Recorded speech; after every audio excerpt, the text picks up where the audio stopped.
Good morning. It is Wednesday again, time for the lessons. Dan is checking our volume here. 1, 2, 3, 4. Hopefully we're in the view of the camera. I gotta see if I've gone on yet. Mute. So we are set for this Sunday. Jack, I saw you put a post out on Facebook. I did. You had a nice little picture of Noah's Ark with the animals coming out. That actually, the reason it came to mind was, you know how the Facebook reminds you a year ago, whatever you did? Right. That was a posting I had done a year ago, and I think, oh, how neat. Okay. Yeah, I had one the other week. Sally would remember this when we were in Nashville a few years back, and we met two guys that were hiking across country, and then we found out one of the two was the nephew of the lady at Dan's Grill. Really? Oh, I remember that. Yeah. Yes. So yeah, it was just a strange occurrence, and it just happened to be one of my memories on Facebook. So as we hopefully get some people in, some eyeballs. Yeah, we got Pam with us this morning. Okay. Good morning, Pam. Mine is not coming up, so I'm gonna have to mess with mine at some point. Here, I'll share it with you. No, I'll get mine to come up at some point. Let's begin with a word of prayer. Most gracious Heavenly Father, we give you thanks again as we gather together. Be in your word, and just let that word unfold before us, and help it to prepare us for our worship on Sunday morning. Again, as that word just lives and resonates with us, let your Spirit use it to create that witness from us to the world. Guide us and lead us in our time together. In Jesus' name we pray. Amen. Amen. Okay, Jack set the agenda today. I did. I thought it was an interesting the way it flowed together. Good. Would you like to go first, or you want to read second? I'll let you pick. It doesn't make a difference to me. I'll go first. Okay. I'll go first. Our first text is Genesis chapter 9, verses 8 to 17, and this is the text that Dan is going to be preaching on, unless he's changed. Dan is going to be preaching on this text on Sunday. If you want to see his sermons, you can go to Good Shepherd Gainesville, to their page, and I'm sure that will direct you to their sermons as well. So again, it's always interesting to get the fullness of God's word, and that's why we study all four of these texts. So our first text, Genesis chapter 9, 8 to 17. Then God said to Noah and to his sons with him, "Behold, I establish my covenant with you and your offspring after you, and with every living creature that is with you, the birds, the livestock, and every beast of the earth with you, as many as came out of the ark. It is for every beast of the earth. I establish my covenant with you, that never again shall all flesh be cut off by the waters of the flood, and never again shall there be a flood to destroy the earth." And God said, "This is the sign of the covenant that I will make between me and you and every living creature that is with you for all future generations. I have set my bow in the cloud, and it shall be a sign of the covenant between me and the earth. When I bring my clouds over the earth, and the bow is seen in the clouds, I will remember my covenant that is between me and you and every living creature of all flesh. And the water shall never again become a flood to destroy all flesh. When the bow is in the clouds, I will see it and remember the everlasting covenant between God and every living creature of all flesh that is on the earth." God said to Noah, "This is the sign of the covenant that I have established between me and all flesh that is on the earth. God is very repetitive here. He's very repetitive. If you don't get the message, I don't know what's wrong, because he just keeps reminding us what he's doing here. Yeah. Well, it's like, in the beginning when God created the heavens and the earth. Mm-hmm. And then how many times does that repeat itself in Genesis in the beginning? Right. This being a recreation of the earth. It was totally destroyed, and now it's been recreated with Noah and his family. So it's like, God's going to make the point here that, hey, we're starting again, and I'm making a covenant. And stress that, because how many times that is said there, I am making the covenant. Right. I am establishing, I have set my bow, I will remember, I will see it. Yeah. Yeah. This is the one time where I is a good thing, because it's God, God, right? Right. I thought it was interesting, and this, this text follows the text that starts with, God talking to Noah and his sons and telling them, that all animals are food, not just the herbs, and the spices and the green plants, but all animals are now, mm-hmm. Can be consumed. And then he turns, puts them, and because, and they're going to have authority over the animals will be afraid of them, now at this point. And then God comes back and says he's making a covenant with Noah and all creatures. It's like, okay, it's just interesting that, God has just opened up everything and changed all the rules and everything from the way it was. Well, and the interesting thing is he's already mentioned, I think it was in 8, it might have been the beginning of 9, but he's already mentioned that he's not going to do this again. He's not. Right. He's already mentioned he's not going to do this again. So why the need to do this again? I think we might be able to throw a little light or a little parallel to the gospel. Mm-hmm.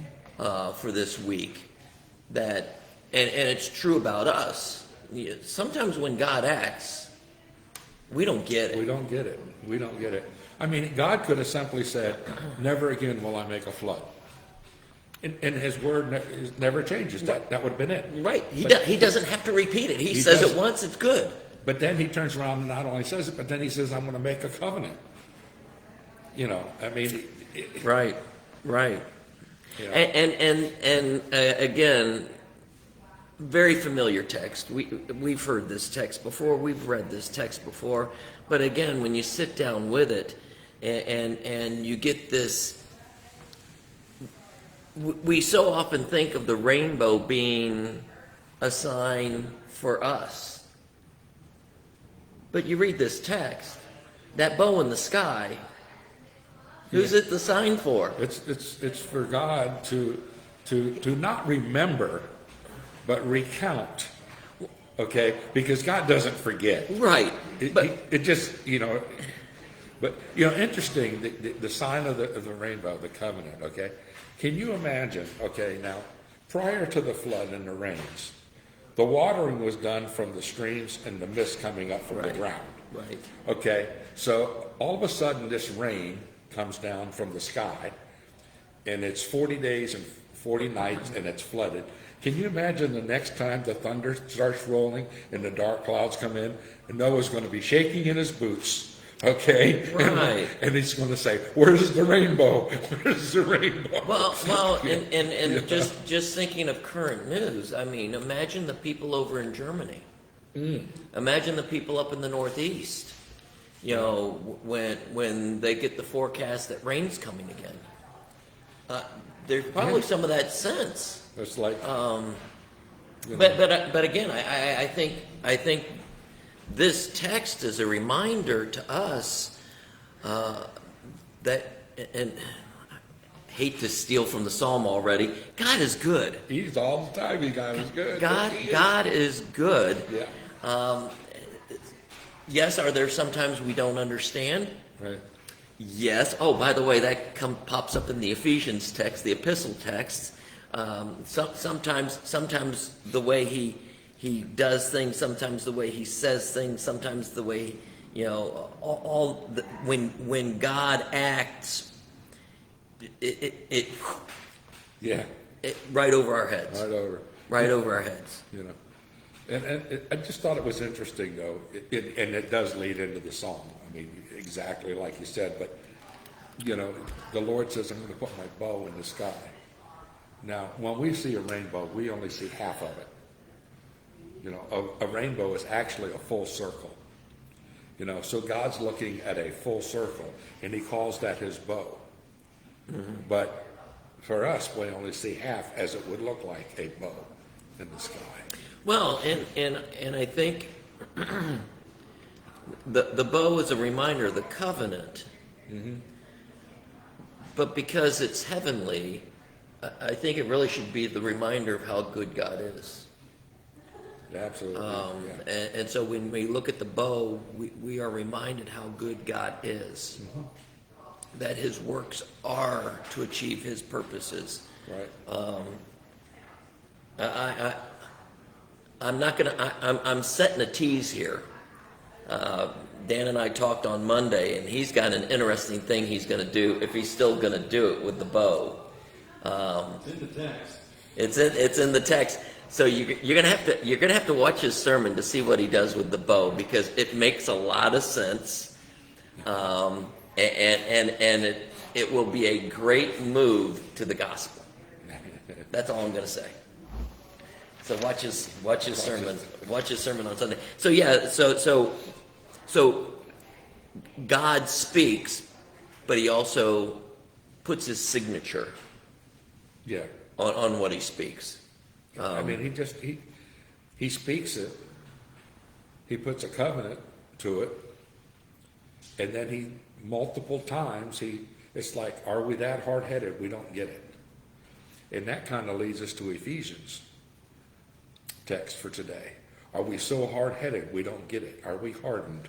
That's the gospel text. Or gospel text. Okay, I'm not sorry. the epistle text. Okay, that's the gospel. That's the gospel Okay. text. But we'll get there. We'll get there. We'll get there. Because again, we many times we don't get it. And I think the epistle text explains why we don't get it sometimes. And that's why we have to trust in God. Because God is all knowing. Yeah. Anything else that you want there? We do have to remember, that the rainbow was given to us by the Lord, and it is a sign of the Lord, and right. And yes, it is being abused today, as the comments from Bob. Yeah, it's being abused today, and it's a shame. It's a shame. Well, and again, this was part of Dan's and my discussion is. There are times when, yes, we know that the world is going to do those things, and sometimes we need to just not bring that conversation into our talk. It's just because we know the world's going to do that. The world's going to abuse everything. We know the world's going to do that. The world, look at Satan. Satan twists Scripture. Of course, the world's going to twist what God does, and sometimes to just keep clarity is just not entertain that part of the discussion. The bigger abuse is what people are doing with their own bodies that Yeah. God made. Right. Right. The rainbow is ironically a sign for how people are misusing their own bodies. Right. So, Right. So are we ready to move to the song? They're co-opting God's signature for their own. Yeah. Yeah. Yeah, let's go on. Psalm. Okay, Psalm 136, and only the first 9 verses before he says anything. Because there are more than 9 verses. There are more than 9 verses, that's right. Psalm 136, starting at verse 1. Give thanks to the Lord, for he is good, for his steadfast love endures forever. Give thanks to the God of gods, for his steadfast love endures forever. Give thanks to the Lord of lords, for his steadfast love endures forever. To him alone does grant wonders, for his steadfast love endures forever. To him by understanding made the heavens, for his steadfast love endures forever. To him who spread out the earth above the waters, for his steadfast love endures forever. To him who made the great lights, for his steadfast love endures forever. The sun to rule over the day, for his steadfast love endures forever. The moon and stars to rule over the night, for his steadfast love endures forever. So I have to ask, how long does his love endure? Well, and it's interesting. One of the commentaries that I looked at said the phrase "endures forever" is more of a colorful Englishization of it. It really is the steadfast love has no end. Has no end. It's Has always and forever. Well, and it's and if you take that sense of has endures forever, generally puts a time stamp on it. Mm-hmm. But if we say it has no end, it could be a time stamp, but it could be it has no end. It's abundant, and that really comes out into the epistle text, the Ephesians text, is there are no boundaries to God's love. You're thinking 360 degrees rather than in a linear fashion. Correct. Yes. And even more than 360. You got to go. You got to go 3-dimensional, 4-dimensional, whatever. So yes, you in every direction. So again, I think that commentary really helped get that in my head, that it has no end. You can't. Well, and we've said that before. You can't confine it. You can't put it in a box. You cannot. You cannot contain something that God gives you. And I'm going to play with that image in the Ephesians text on Sunday in my sermon. Is that box? Right. Now, we say in the ESV, steadfast love endures forever. Some of the commentaries that I was going to, and I had to go back and look, and the King James is one of the translations, his mercy forever. The Hebrew word chesed, which is the Old Testament word for grace. Grace. Mercy. It's the gospel word of the Old Testament. And we associate that grace and mercy with God's love.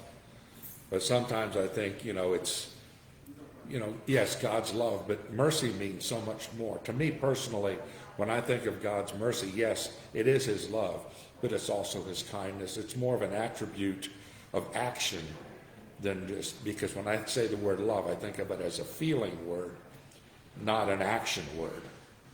So, and if we're gonna parse with the words, the sense of give thanks, it's really remember these things. Remember. Acknowledge these things. Confess these things. Right. And it's not only these things that you know, but the things that you discover later on.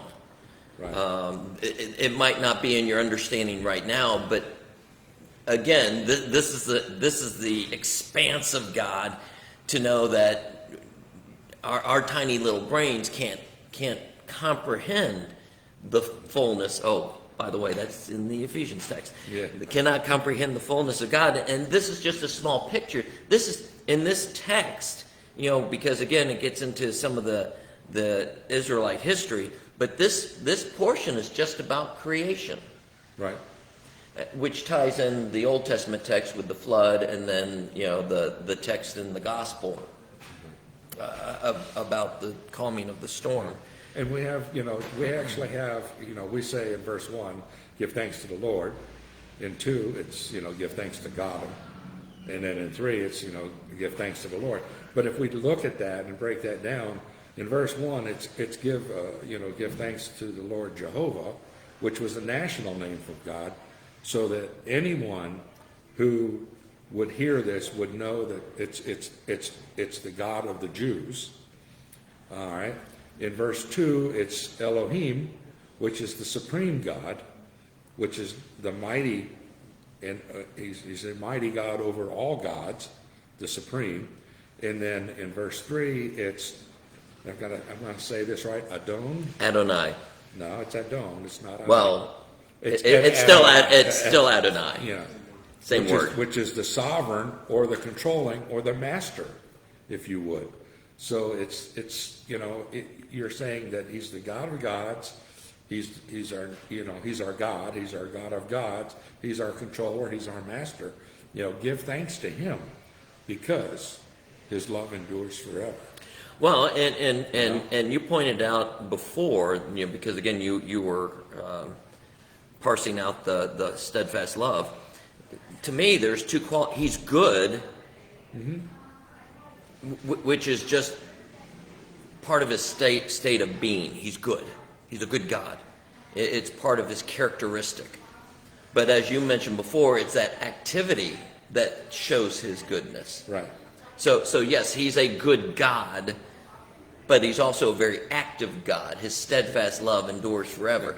Right. So yes, just God alone is good, but now he reveals that goodness by what he does. In action. He takes action. He's the one who speaks the heavens into being. He's the one that spreads out the earth. He's the one that puts the sun to rule the day and the moon and the stars to rule the night.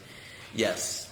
So yes, he's a good God, but he's a God who is very active, and which then fits with the flood story. Very much so. He's a good God, but he's active in his creation, with his creation. In trying to get his creation to be in relationship with him. Not just hey, I'm going to watch over him. He wants that relation, that interaction between us and him. He's looking forward to that. And interesting, we stop at verse 9. But this continues on into verse, it ends at verse 26? Yep. And what does the verse 26 say? Give thanks to the God of heaven, for his steadfast love endures forever. It still goes on, doesn't it? Yep. Yeah. I know we talked about verse 26 not being in the text, but... And I know why it is. I think probably I can't remember what that portion of the worship is called off the top of my head right now, but I'm sure they would include verse 26 because it creates that closure. It does. It creates the closure for the psalm there. So again, here's a God who not only has this characteristic, but he acts out of that. Right. And acts for his creation out of that. And again, hearkening back to the Old Testament text, the covenant was not just for Noah and his sons. No. When you look at and the covenant was not just for Noah, the sons, and the descendants. No, it's for all creation. He includes all the beasts. Right. So yes, so he's active among all his creation. Exactly. Anything else? No, we're good. Okay. Gospel? Gospel. Mark chapter 6 again. We've been in 6 for a little while. Sort of like in Advent when we were in Mark 1 for so long. Yeah, this kind of flows the events of, the disciples returned after being sent out. Yeah. They try to get along with him. He takes them to a place and then they end up on the... Yeah, and it's a good thing that they show all these stories in succession each week, because again, we just get the ebb and flow of the disciples. Getting it, not getting it, getting it, not getting it, getting it, not getting it. Being part of it. It just keeps flopping back and forth, sort of like a caught fish in a boat. So we're going to be in a boat. You're going to be in a boat. Mark 6:45 through 52. No, 56. 56. Excuse me. 56. Through 56. Immediately he made his disciples get into the boat and go before him to the other side, to Bethsaida, while he dismissed the crowd. And after he had taken leave of them, he went up on the mountain to pray. And when evening came, the boat was out on the sea, and he was alone on the land. And he saw that they were making headway painfully, for the wind was against them. And about the fourth watch of the night he came to them, walking on the sea. He meant to pass by them, but when they saw him walking on the sea, they thought it was a ghost and cried out. For they all saw him and were terrified. But immediately he spoke to them and said, "Take heart, it is I. Do not be afraid." And he got into the boat with them, and the wind ceased. And they were utterly astounded, for they did not understand about the loaves, but their hearts were hardened. When they had crossed over, they came to land at Gennesaret and moored to the shore. And when they got out of the boat, the people immediately recognized him and ran about the whole region and began to bring the sick people on their beds to wherever they heard he was. And wherever he came, in villages, cities, or countryside, they laid the sick in the marketplaces and implored him that they might touch even the fringe of his garment. And as many as touched it were made well. Yeah, two distinct stories here. This one kind of, the way it is, it kind of reminds me of the woman who went up and touched us. Where did this thought come from? That if I just touch his garment, I'll be healed. Well, and it goes back to what, again, I don't know who was doing that lesson that week, but we did mention that that with the woman doing that, we really don't know how full her faith was.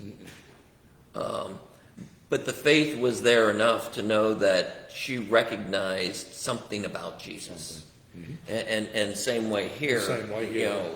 They recognize something about Jesus, but do they get it?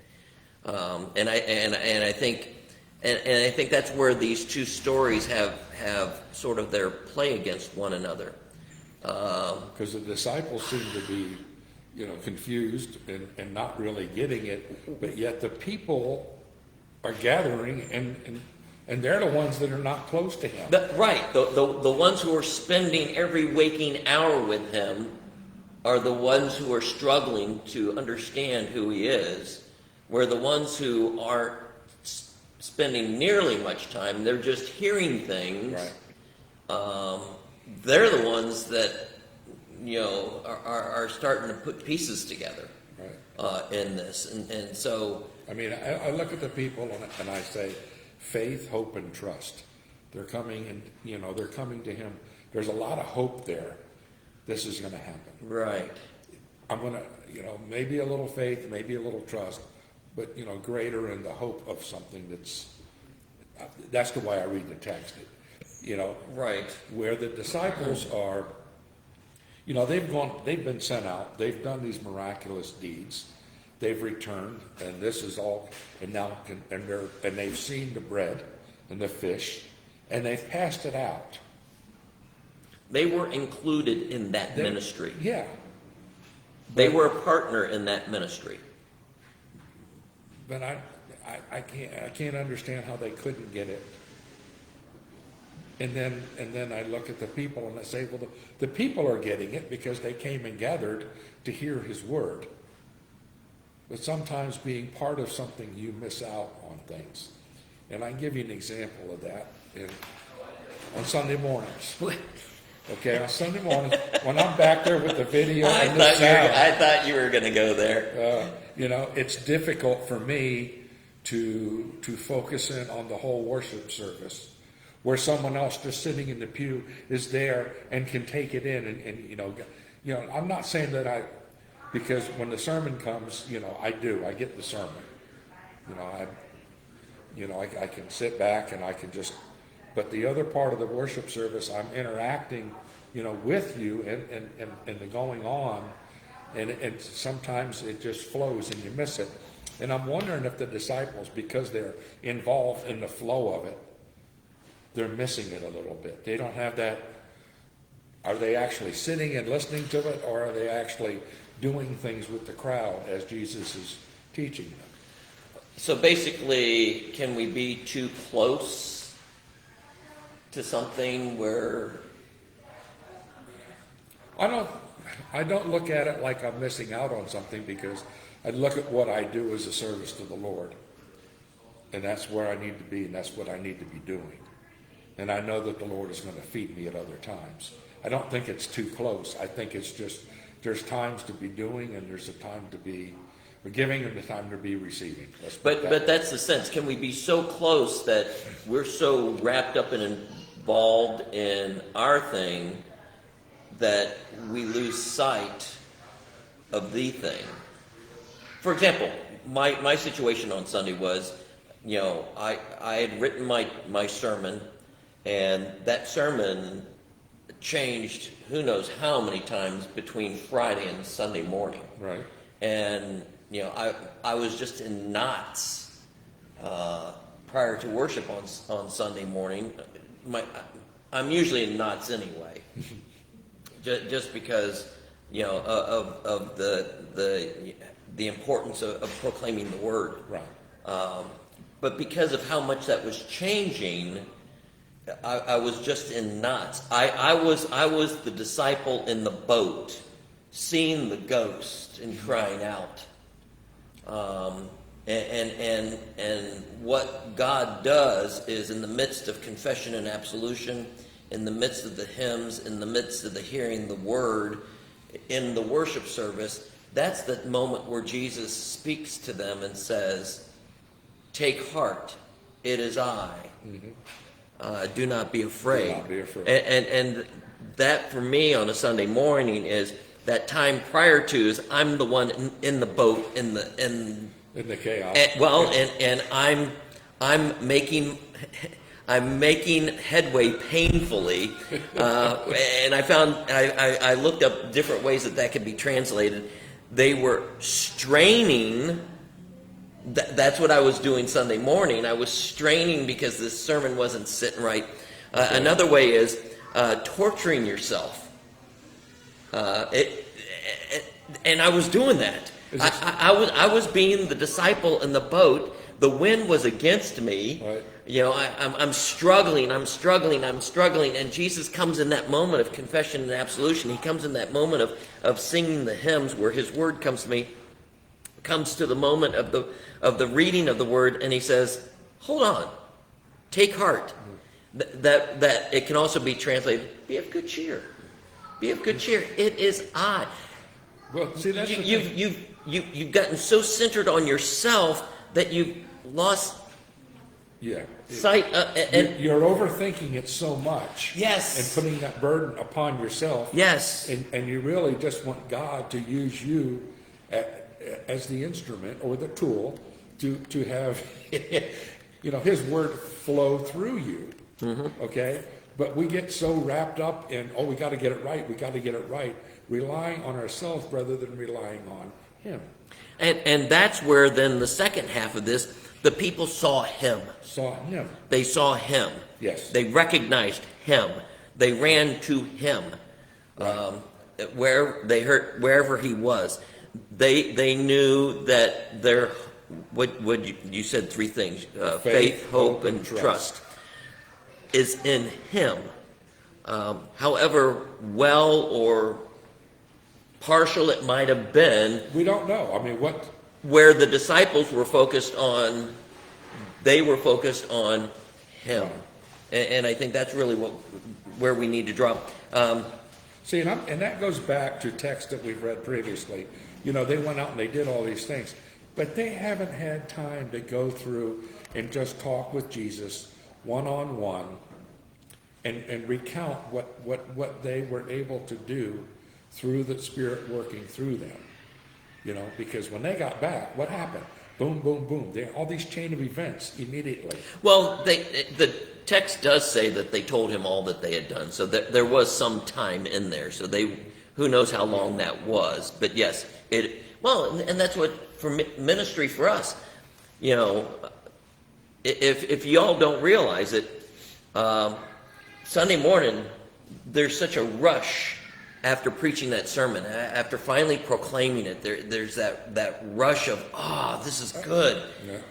But the thing is, Sunday afternoon, you know what I do? You nap. No. Oh, you know? I start I start working on the text for the next sermon. I figured you'd be exhausted and ready to go. Sometimes, He doesn't take a nap. sometimes I fall asleep, but it's usually I'm immediately starting to work on the next Really? text. Wow. And I think that's really what you're drawing out here is, yeah, they had some time to sort of debrief and have that moment of that rush, but it was short-lived because again, it went immediately to the next thing. And I don't know if you caught. There's an odd phrase in the scene on the water that Jesus walks out on the sea. All right. Did you catch that phrase? He meant to pass by them. Yeah. And I was wondering about that. Okay. In other words, he's just going to go on. And when I've got a response to it. Well, I think. Don't let him dig too deep of a hole. No. I'm I thinking. know where you're going with this. I'm thinking he's going to walk by them, okay, and he's going to allow them time to figure it out, okay. You're close. Okay. In other words, you're close. He's going to say, "Look, guys, I just want you to figure it out. I want you to be able to know what's going on here." But because they cried out, they see him, it's like, okay, in times of my life, and I'll probably dig in a hole, in times of my life, I go on and I do Don't dig things. too deep because then you can't get out of it. It's a reality. It's the way I feel. I go out and I do things that I think that I think that the Lord wants me to do this. And this is the direction I'm going. And rather than seeking him and his guidance and saying, okay, Lord, I'm here. What do you want me to see? What do you want me to do here? I'm looking over there where I think I need to go and do something, that I think that's where God's leading me, but I'm not taking that moment to see exactly where God is leading me. That's my hole. That's your hole. What you have to do with a phrase like this is you have to go back to other biblical accounts of this phrase. Okay? I found 4, and I can only remember 3. I can't remember what the 4th one is now. But I'll relate the 3. 2 of them are in the Old Testament, and there were 2 that were in the New Testament. I can only remember one of the New Testament ones. It's not in the Mark text, Mark's Gospel. But one example was Moses, where God passed by. Then the one that came to my mind first was Elijah in 1 Kings 19, where he's set in the cleft of the mountain. Right. And God put his hand on him. And so that God would walk by. Right. And then you have in John's gospel where John is proclaiming, "Behold, the Lamb of God who takes away the sins of the world."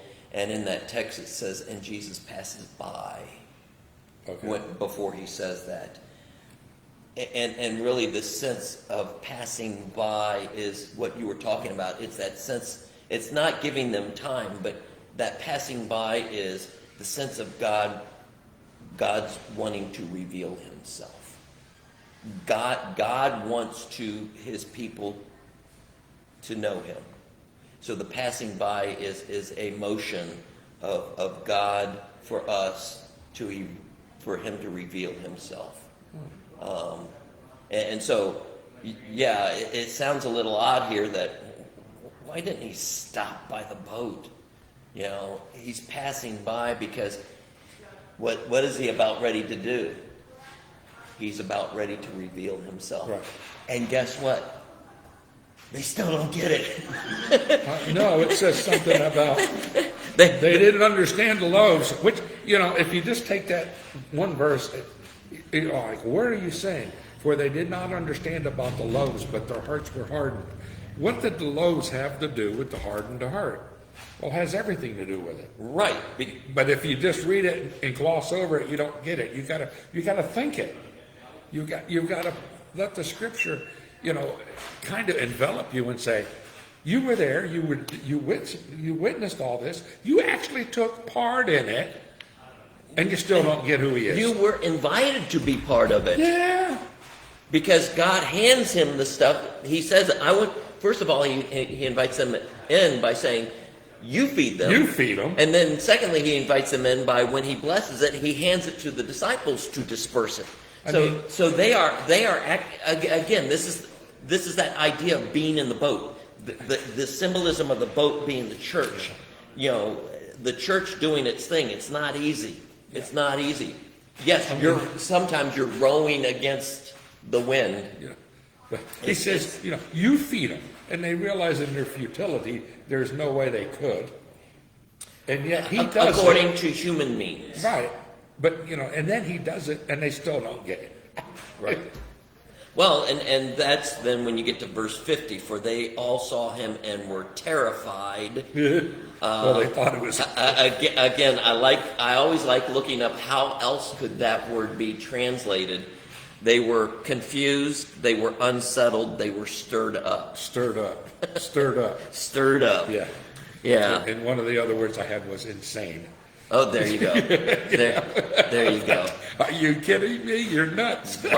And again, this goes back to the other text that we've already had, but especially the Psalm. God is good. His steadfast love endures forever. His characteristic that abounds in him is his goodness, and he acts on that. He does. You should know that. Disciples, you've seen that. You've been part of it. You've been a part of it, and you still aren't getting it, where then the people there in Gennesaret, do they fully get it? We don't know. And we've got to be careful, because I think sometimes Christians treat Jesus the same way. It is, if I can just touch the garment, if I get my lucky stone, if I've got my pocket cross, that I rub my pocket cross, we got to be very careful that we don't make Jesus this lucky charm. Right. Years ago, I can remember getting in the mail the cloth. Yeah. The lucky nickel, or I like the paper prayer rug. Yeah, it was just. I wouldn't begin to kneel on that thing. Okay, moving on. Yeah, let's move along. Yeah, sure. So this is a different instance of Jesus walking on water from where Peter gets out of the boat and walks with him? Good question. Well, Actually, the parallel text to this is this account. If you parallel the text, So Mark just didn't. Mark, let me see. The parallel texts were in Matthew 14 and John 6 of the feeding of the 5,000. right. And that's where he says, if it's you, then so yes, that is just not included in this text. So John doesn't include the Peter thing. No, it's in Matthew. No, it'll be in the Matthew. And I'm glad you asked that question. Again, we've heard that sometimes you can't hear the questions. Sally asked the question, is this parallel to the Peter account where Peter gets out of the boat? And so, Jack mentions that this is the It's in the Matthew. They talk about the Matthew text being the parallel. But the other thing, Sally, I'm glad you asked that question, is notice we already had a calming of the storm account in Mark a few weeks back, if you remember. And notice what did Jesus do in that account? He spoke to the winds and the waves. Who does he speak to here? He speaks to the disciples. To the disciples? What calms the storm? The disciples being calm. No, what calms the storm is Jesus gets in the boat. Gets in the boat. He just gets in the boat. He doesn't speak to the wind and the waves like he did in that previous account. He's only speaking to the disciples in this account. Right. Because now, if you want to try to look at both of those, you're right. The disciples are the ones who are They're in the turbulence. They're in the They are turbulent. well, and you know they're turbulent because their hearts were hardened. Yeah. Let's move on. Are we doing Ephesians? Ephesians 3. I'm preaching on this text Sunday, and there's a reason why.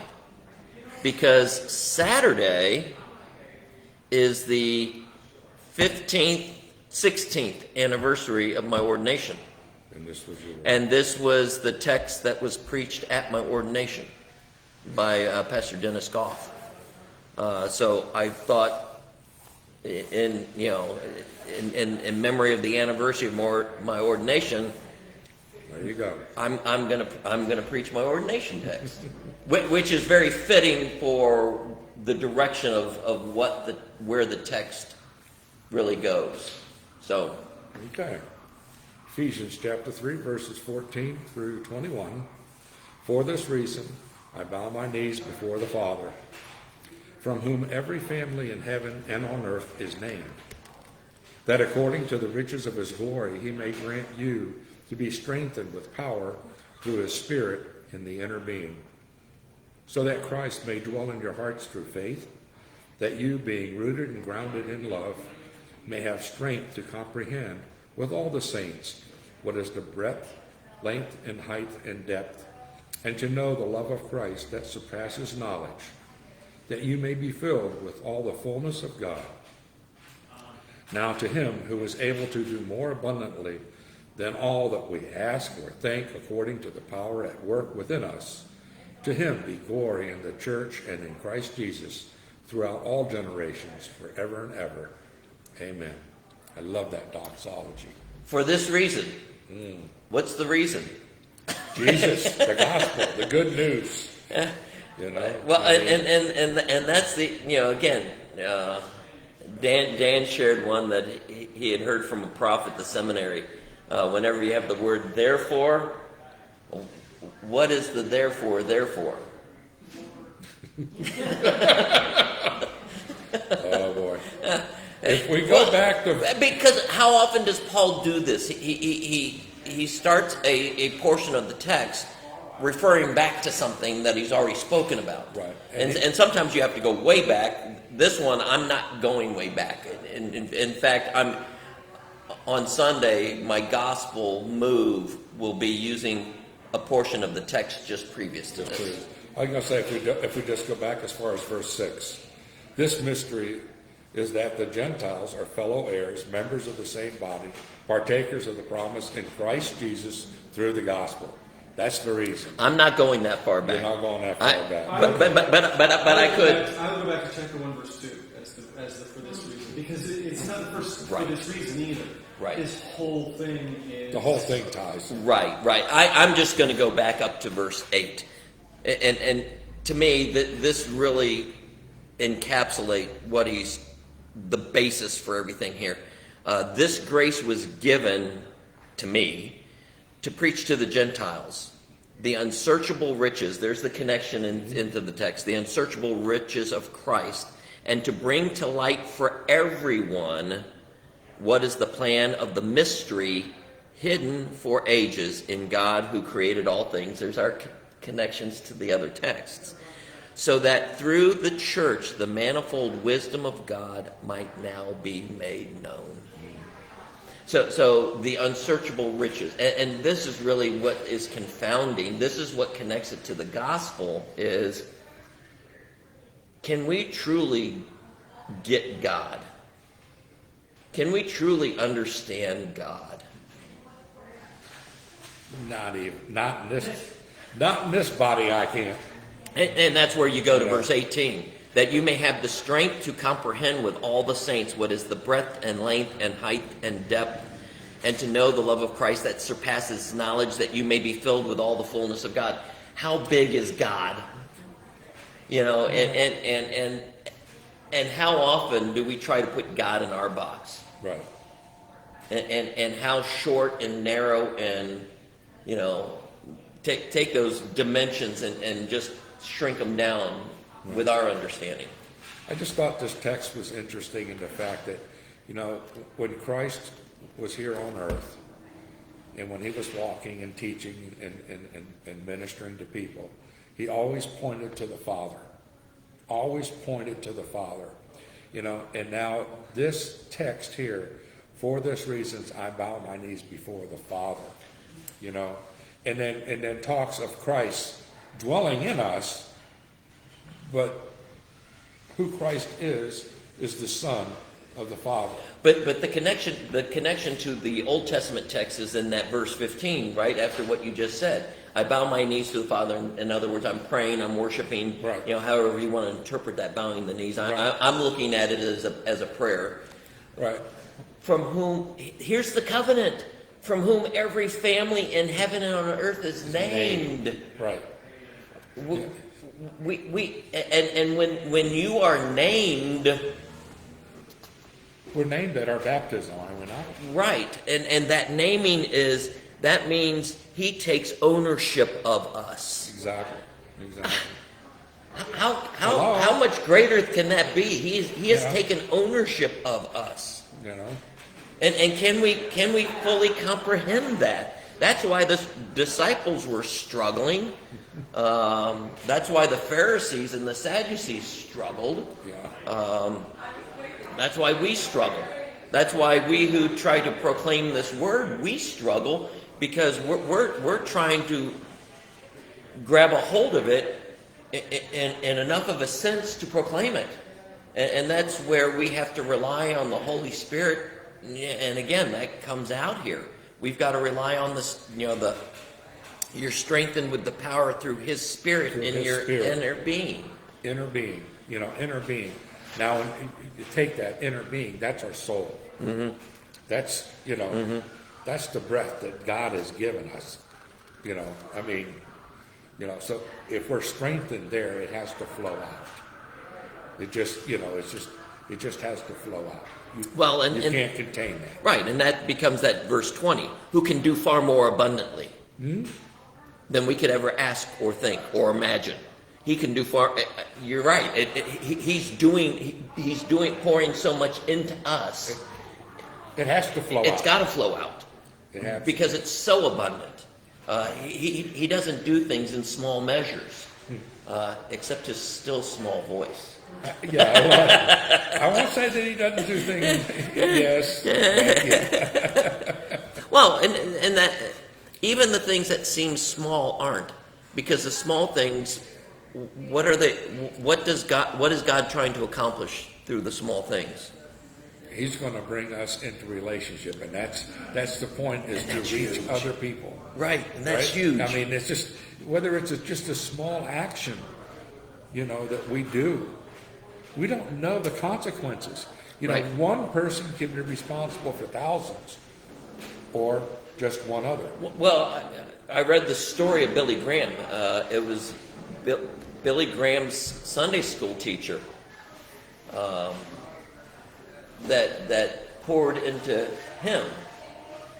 This one little teacher pouring into Billy Graham, and how many lives were impacted and affected by it.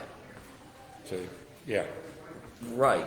So yes, we never know what it might seem like a small thing, but in God's scope, the length and the breadth and length and height and depth, the love of Christ that surpasses the knowledge, it's huge.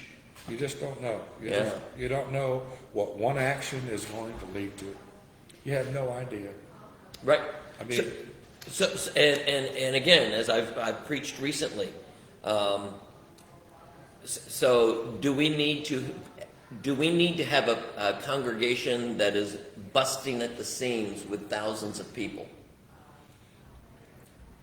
only if God sets it that way. But do we need to be a church busting with thousands of people? No. Do we need to be a church that has a bunch of families and kids? Okay, we don't need to be a church of numbers. We need to be a church of serving the Lord. We can have a whole bunch of people, and prosperity gospel be at the root of it, okay? But if we're not serving God and proclaiming His word, whether we're a group of 10 or a group of 5,000, that's the focus, is the gospel. The difference between the disciples in the boat and the people in Gennesaret. Oh my gosh. Yeah, right? Even though maybe the people in Gennesaret didn't fully get it. I still think of faith, hope, and trust.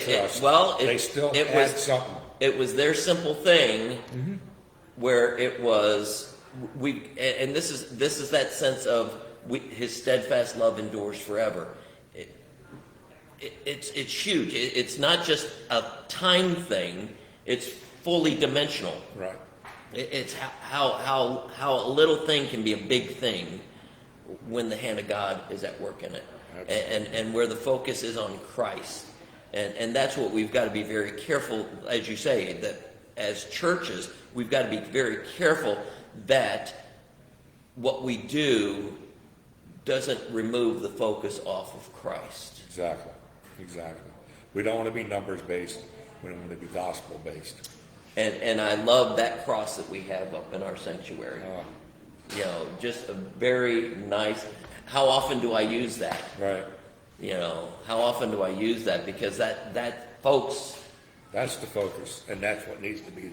Right. It's not the machinery behind it. It's the cross. Right. Now, to Him who is able to do far more abundantly than all that we ask or think, according to the power at work within us, to Him be glory in the church and in Christ Jesus throughout all generations, forever and ever. Amen.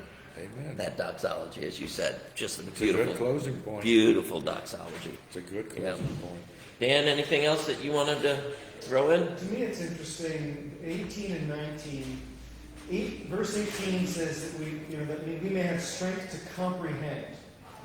Right. Right. So there's a holy pursuit of information about God that is necessary.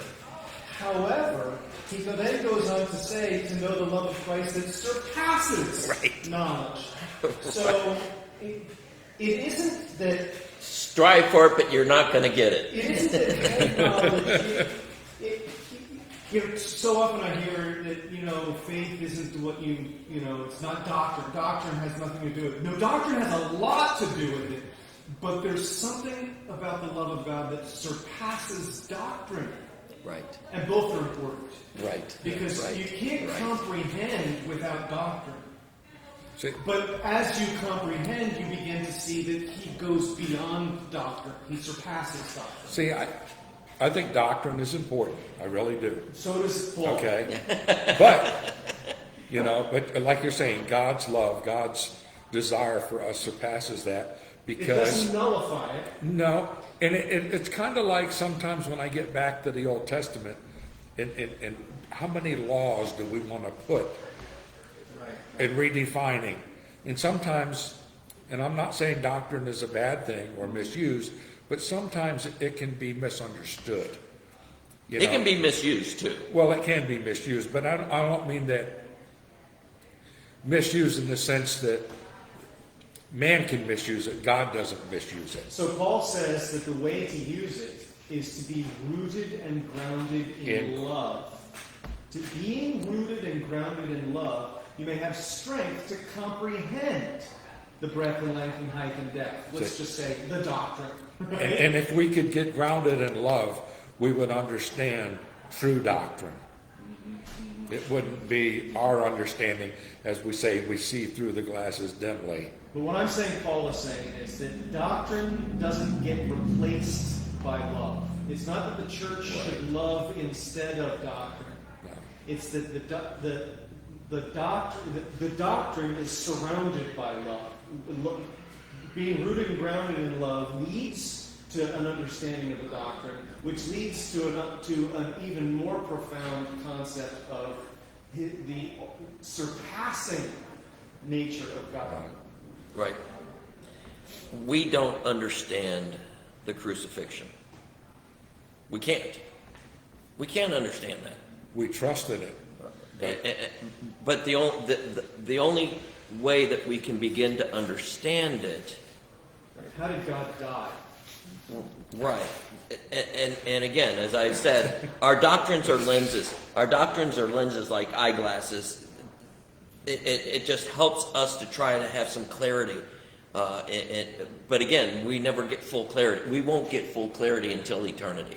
And And at that point, I'm not going to be overwhelmed with trying to understand it. I'm just going to be in the presence well, of God. we still might be overwhelmed because we're going to be in the His presence of We're God. going to be overwhelmed. Right. So, yes, let's close with a word of prayer. Most gracious Heavenly Father, we thank you for this day. We thank you for, again, unfolding your word before us and helping us to understand, wow, you go beyond all dimensions with your word and with your love for us. Again, help us to struggle to understand. Give us that strength to comprehend. And in comprehending, let it make a difference in our lives. That even those small things, that you can enlarge them in such a way to bring others into that community that you seek to gather. So, Heavenly Father, prepare us in our time of worship so that we are then prepared for our witness. In Jesus' name we pray. Amen. Let us go and serve the Lord. Thanks Thanks be to God.